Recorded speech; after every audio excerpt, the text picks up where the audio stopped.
So your budget is under $1,000. You want a hardtail, you want to actually try some mountain biking, and you're looking for where your dollar is going to get stretched the furthest. In today's video, we're looking at the 2025 Giant Talon 2. This bike is taking trickle-down technology, and that's from things like geometry, frame features like thru-axles, 1x drivetrain with a clutch, all these things actually being seen at under $1,000, which is a pretty outstanding value, and outstanding compared to everything else on the market these days. So in today's video, I'm going to go over all the quirks and features of the new 2025 Giant Talon 2. So if I do this whole video right, I will do it without tripping over the cords to all of these lights here. But this stuff is kind of important just to try and show off some of the details of these bikes and to give an idea at least of the color, some of the small details that I like to show off. If you're new here, these videos on the Bike Bros YouTube channel are essentially me showing you all of the details, talking about the details on the bike, telling you what I like, in some cases what I don't like, maybe even things that I would like to see upgraded, and maybe even comparisons to other bikes or other models in a certain bike's lineup. In today's video, we're looking at the brand new 2025 Giant Talon 2. As I mentioned in the intro, it is one of 3 different Talons that are available in North America. There's a Talon 1 at $1,200, this Talon 2 at $929 or $750 US dollars. And there's also a Talon 4, which is $749 or $620 US dollars. I will be doing a video on that in a week or two. So this is one of 3 different colors available in the Talon 2. There's also a green color. I've just got an extra one just over here. This is the green. The color on this one we're looking at today is, I don't know, some sort of thing that was described as something close to green, but obviously the one I just showed you is much more green. So a great looking bike. We have nice lines, a pretty good update from the previous Talon, largely with things like having a bit of a gusset here, a little bit of a straighter line from top tube to seat stay, but I'm going to be showing you a whole bunch of the details. Before I get deep into this, a lot of people, the first thing they want to know is the weight and the price. I've already told you the price. The weight on this bike is 32.2 pounds. For those people who have watched the Talon 1 video, this is actually lighter than that fancier Talon 1, and that can be explained by this bike, one of those main features from the Talon 1. This has a regular seat post, not a dropper seat post. So in a moment, I will be going over all of the quirks and features of this new Talon 2 from 2025, and by the time we're done with this, you are going to know if this is perhaps a bike for you or not. So when I started to kind of look up the details and stuff on this bike, one of the things I did right off the bat was go look at Trek's website and Norco's website. Those 2 companies, in Canada at least, quite often represent the closest thing to competition for something like a Giant Talon. One of the biggest things that I noticed is they have a bike with some similar specs at around this $900 price point. This one's $929. The biggest thing that I noticed is this feature right here. This bike has a thru-axle on both the frame, so that is a 12 by 142, not boost, but still a thru-axle on the frame, and it's got a thru-axle on the fork as well. And that compares to similarly priced bikes with overall similar specs from Norco and Trek, but without that thru-axle. Now that may not look like a huge issue, but that really is a defining feature of what I would say a modern mountain bike that's designed to be mountain biked on should have. And what that comes down to is your axle, in this case, is basically a structural member that is holding the rear end of your bike to give it a whole bunch of extra strength and rigidity, as opposed to when you see a quick release skewer back here, that basically is just preventing your wheel from falling off, but isn't doing anything else. And we will sometimes see people who have snapped the inner axle on a quick release rear end from jumping the bike or bending things. So this is just a much stronger system for anybody that actually thinks that they want to do some real mountain biking on here. So that is a real standout feature. One of the other things I'd say I noticed is things like these Recon race tires that are on here. They're 29 by 2.4, and the fact that you actually have a proper name brand tire on here in a good appropriate size, I think that really shows that what they're trying to do is actually aim this bike at somebody who wants to give some mountain biking a try and is looking for the bike to perform that little bit better. Beyond this, I'm going to show you what all these other quirks and features are of this bike, but I just wanted to point out those two standout features in case you happen to be shopping. This does bring up one thing. Like I have noticed, I do visit other bike shops, and when I saw Trek's newest bikes, the one thing I'll give them credit for is I thought that their two-tone paint job was really nice on the Treks. When I mentioned this to my local Giant rep, the one thing that he actually said was when Giant was looking at this, they thought their money going into things like higher quality tires, the thru-axle, was more important than the extra money spent on a two-tone paint job. And with that mentioned, I should say this is a pretty cool paint job. It does, like we've got the sort of gold accents here, and then this is like this dark green. There is, when you see this under good lights like I have or outdoors, there's some really nice sparkle in this paint. So I will say not two-tone like that Trek, but it actually is a really nice looking bike, and I think it probably is a tad more timeless when you're just into a down tube decal color and a frame color as opposed to sort of a couple extra colors on your frame. So getting into the details here, as mentioned, I'm a huge fan of the fact that we actually have a thru-axle on here. The drivetrain on this bike is a 9-speed drivetrain, and in this case it is the Micro Shift Advent drivetrain. Now I consider this to be quite similar to about the 9-speed Shimano Qs, which is what you would see on something like the Trek, if I remember the specs correctly.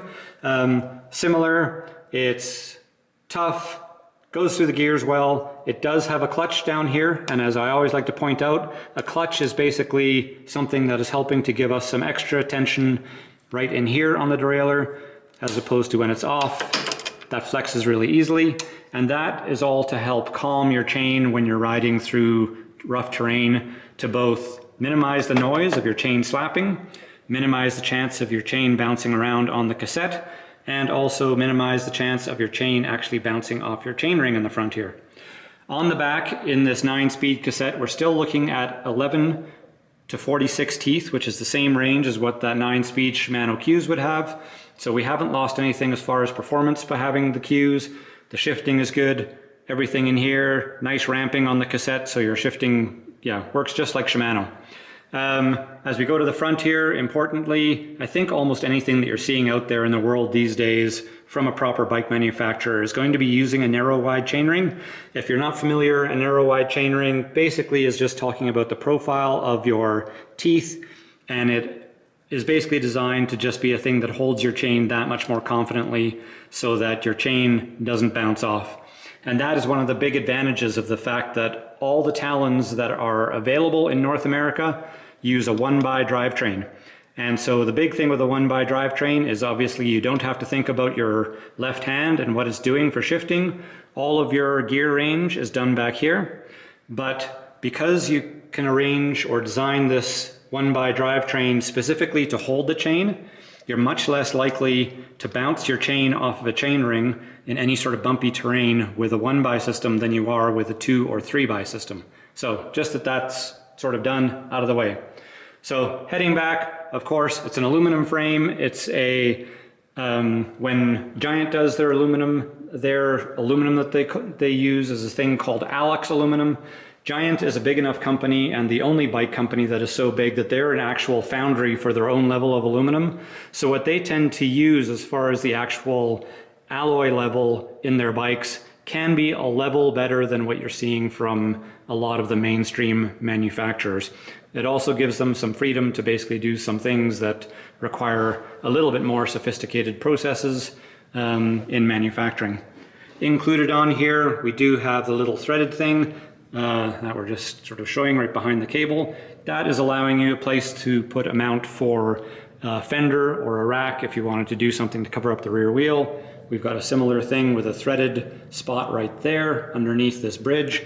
These are also little plugs pressed into other threaded spots so that between all that, you can get a full wrap fender. You can put a pannier rack on if that interests you. It's relatively rare these days on a hardtail, but if you're using this for your daily use, want to carry your stuff to school or work, that'll work just fine. The seat post, 30.9, as most Giant seat post diameters are.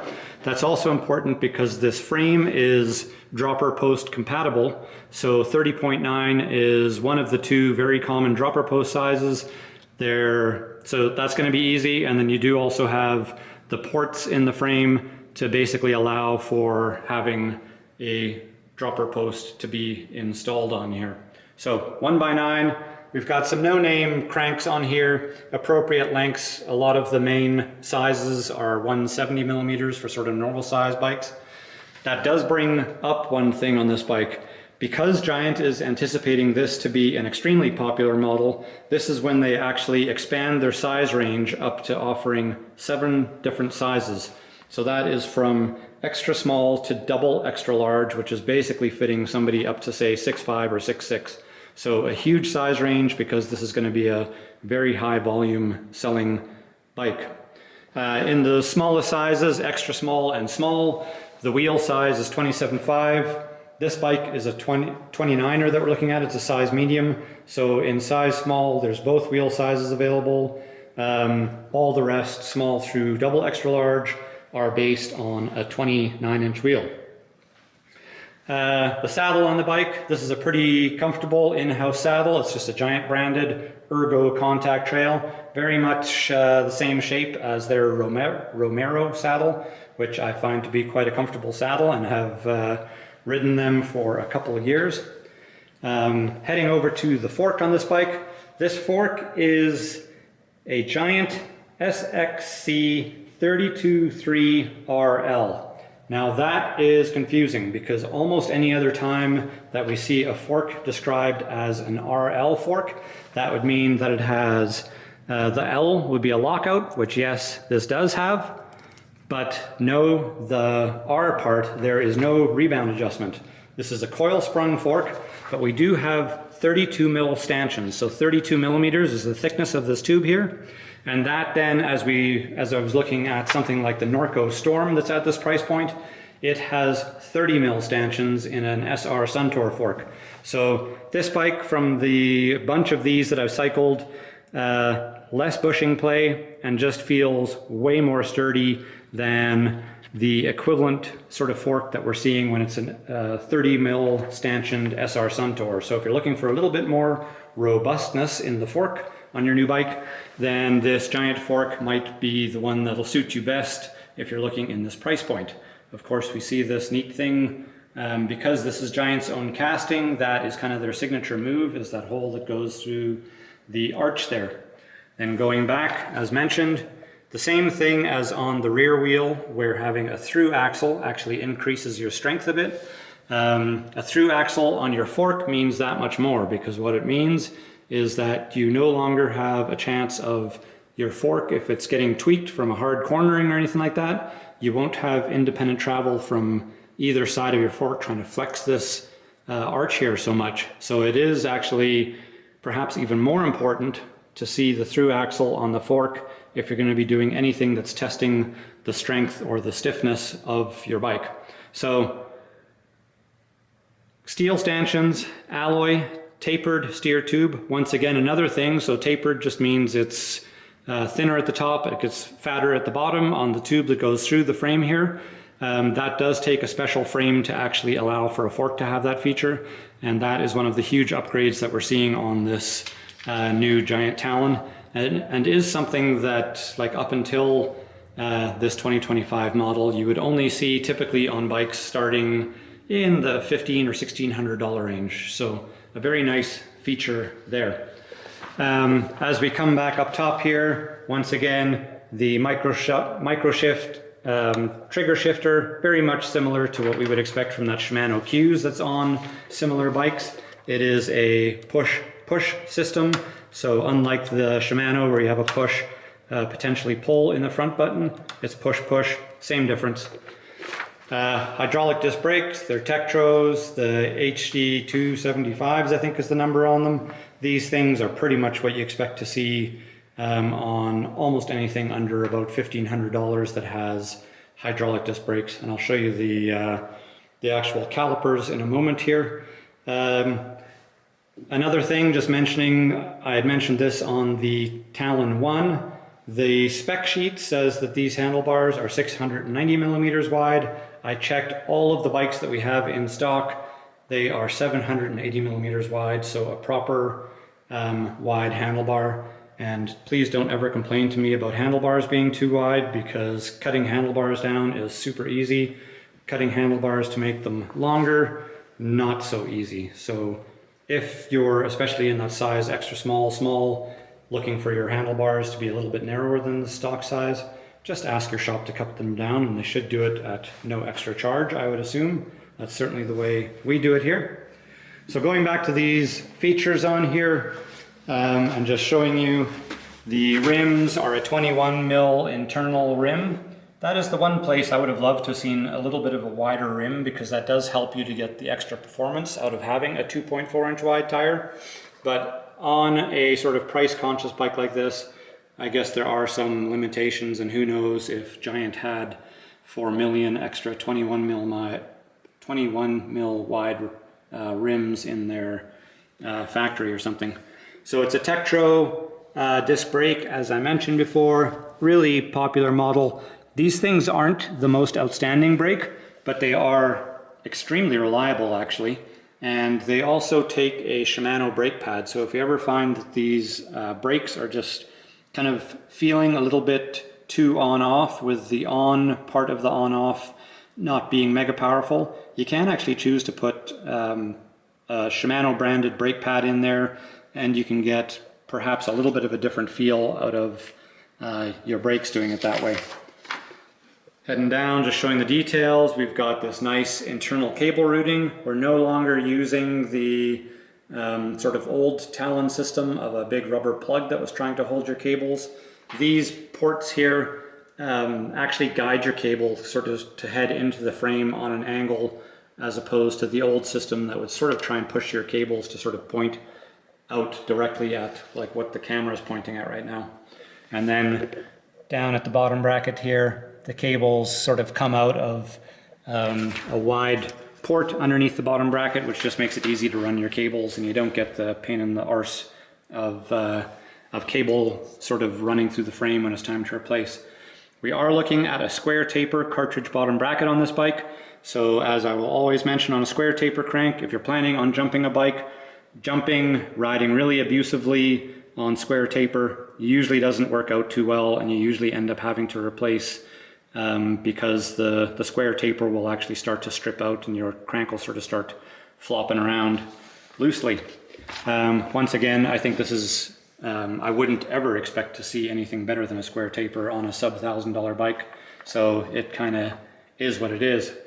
Going to the rear brake, it's mounted on the chainstay, so then your sort of area above the seat stay here is wide open. If you were going to mount rack or fenders or anything, you're not having to sort of root around a brake being on top, and it just makes for a nice clean look. One thing you can see here, this is a kickstand mount, and it does make for a little bit of a cleaner kickstand mount than the ones that would just bolt around your chainstay. So that is all the things about this bike. So to go back, and as I mentioned, talking about things I don't like on this bike. I hate Giant's stock grips on their budget bikes. These things, to me, they feel terrible. All they're going to do is result in giving you calluses on your hand, or if you kind of wipe out and drop this in the dirt, you could end up with throttle grip. So at some point I would suggest use it as an opportunity, get a proper quality lock-on grip that mechanically is holding on here with nicer quality material and actual sort of grip pattern on there, and you will be happier. Beyond that, for this being sub $1,000, there's nothing else that you would need to do. If you were going to go mountain biking fairly regularly, I would say these plastic pedals are no bueno on the traction on your feet. So get something A composite pedal with steel pins these days is about 60 bucks starting in Canada, or sub 50 bucks in the States. A good investment for anybody that's actually going to ride the bike in mountain bike sort of territory.